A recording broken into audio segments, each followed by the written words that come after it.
دیکھیے یہ ساری چیزیں وہ ہیں کہ جن کا تذکرہ ایک لفظ سے کیا جاتا ہے، یہ چونکہ متعلق ہے اور عملی معاملہ ہے، آج کی حدیث کے حوالے سے بھی اس میں یہ چیز آ جائے گی۔ ان کو کہا جاتا ہے آکلٹ سائنسز۔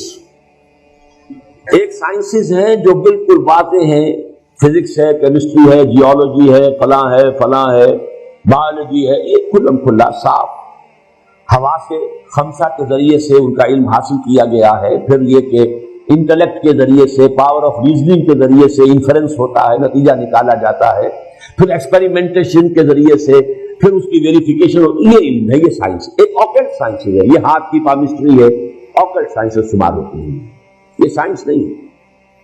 لیکن یہ کہ یہ ایک طرح سے انہیں کہہ دیا گیا کہ ہاں ان میں بھی کچھ ہے، کوئی حقیقت ہے۔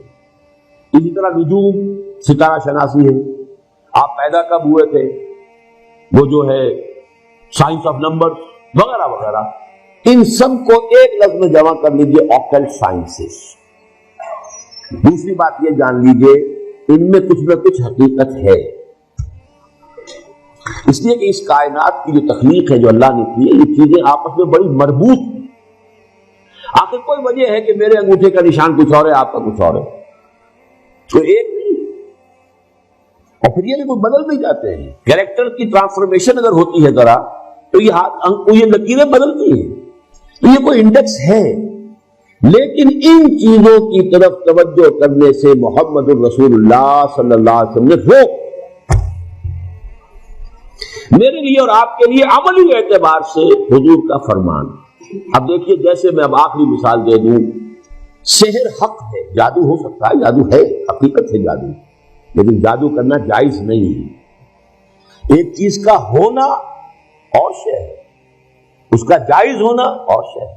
شراب ہے، اس میں سرور ہے، اس میں کوئی تھوڑا سا نفع بھی ہے، قرآن مجید خود کہتا ہے کہ اس میں کوئی اسم کا پہلو بھی ہے، نفع کا پہلو بھی ہے۔ اسم ہوا اکبر من نفعہما، شراب اور جوئے کا جو گناہ کا پہلو ہے وہ زیادہ بڑا ہے نفع کے پہلو کی نسبت، لیکن حرام ہے، تو ہم تو اس حکم کو لیں گے کہ حرام ہے۔ اسی طرح جادو حق ہے لیکن حرام ہے۔ اسی طرح یہ چیزیں ان میں کچھ نہ کچھ حقیقت ہے، لیکن حضور نے فرمایا، یہ حدیث اب سن لیجئے، جس شخص نے نجومی کی کہی ہوئی بات کو مان لیا، حق سمجھا، اس نے اس شے کی نفی کی جو میں لے کر آیا ہوں۔ میں لے کر آیا ہوں قرآن، میں لے کر آیا ہوں ہدایت، میں لے کر آیا ہوں وہ احکام اللہ نے مجھے دیے ہیں تمہارے لیے، تم ان کے پیچھے ان کو اپنا امام بناؤ، انہی کو سمجھو، انہی کو دل میں جگہ دو، انہی کو دماغ میں بٹھاؤ، باقی یہ اشیاء جو ہے ان کی طرف توجہ نہ کرو۔ ورنہ ہمیں معلوم ہے قرآن مجید میں ہے، حضرت سلیمان کے ایک وزیر نے وہ کارنامہ کر دیا تھا کہ نہیں، ملکہ سبا کا تخت کہاں سے کہاں پہنچایا، چشم زدن میں، جبکہ عفریت من الجن نے بھی کہا تھا کہ جب تک یہ آج کا آپ کا یہ جو ہے برخاست نہیں ہوتا دربار، اس وقت تک تو میں لا سکتا ہوں، میں وہ ملکہ سبا کا بلقیس کا تخت لے آؤں گا اس سے پہلے کہ آج دربار برخاست ہو۔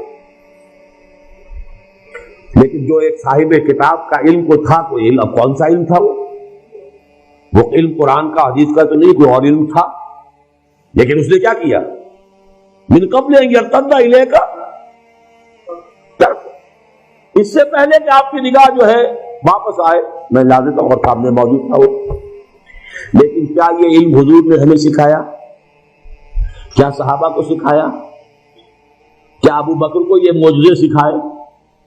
کیا حضرت عمر کو سکھائے؟ وہاں تو یہ کہا بھائی اللہ کی راہ میں جاؤ، جنگ کرو، محنتیں کرو، جد و جہد کرو، کوشش کرو، اسی عالم واقعات کے مطابق جد و جہد کر کے کام کرنا ہے، یہ چیزیں نہیں سکھائی۔ تو انہی کے کھاتے میں رکھ لیجئے ان تمام چیزوں کو، کہ یہ چیزیں بالکل حقیقت سے خالی نہیں ہیں، ان کے اندر کچھ حقیقت ہے۔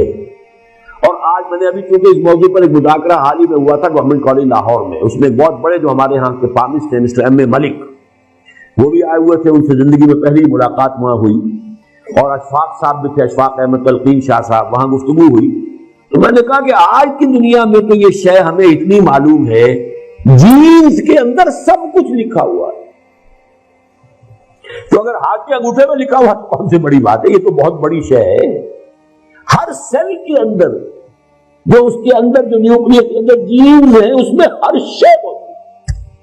آپ کی پوری ہستی موجود، آپ کا پورا وجود موجود۔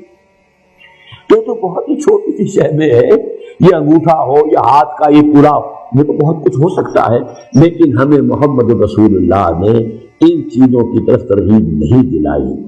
ہمیں رکھا ہے کتاب اللہ پڑھو اور سمجھو، میری سنت پر عمل کرو، اور جو دنیا میں جو مادی وسائل و ذرائع ہیں ان کو تسخیر کرو، انہیں استعمال کرو، توکل اللہ پر رکھتے ہوئے بھرپور اعدوا لہم ما استطعتم۔ یہ نہیں کہ بیٹھ کر تم اپنی وہ تپسیائیں کر کے روحانی قوت اتنی تیار کر لو کہ بس ایک تھوک مارو اور پوری کا پورا لشکر کفار ختم ہو جائے۔